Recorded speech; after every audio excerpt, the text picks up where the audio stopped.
তোমাদেরকে আগের ভিডিও দেখিয়েছিলাম আমার নানু ভাইয়ের বাড়িটা তৈরি হচ্ছে। আজকে আবার মামার বাড়ি বেড়াতে এসে নানার ভাইয়ের বাড়িটা কতদূর কাজ হয়েছে দেখতে আসলাম। এই দেখো বন্ধুরা, এখন বাড়িটায় প্লাস্টারের কাজ চলছে, কিন্তু এখনো বাড়ির ভেতরে পুরো পাঁচিলের কাজ হয়নি। এখনো চারিদিকে পাঁচিলের কাজটা বাকি আছে।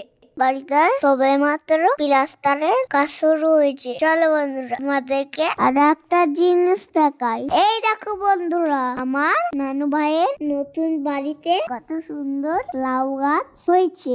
এই দেখো বন্ধুরা, কত লাউ ধরেছে। এই দেখো বন্ধুরা, এই একটা বড় পাড়া লাউ ধরেছে। তোমরা কোনদিন এত বড় লাউ দেখেছো? যদি দেখে থাকো অবশ্যই কমেন্টে জানাবে। বন্ধুরা এই দেখো আর একটা বেগুন গাছ। এই বেগুনটা সাদা কালারের। এই দেখো বন্ধুরা, বেগুন গাছে অনেকগুলো বেগুন ধরেছে। বন্ধুরা আজকে এই পর্যন্ত, পরের ভিডিও আবার দেখা হবে। ততক্ষণ তোমরা সবাই ভালো থেকো। টাটা।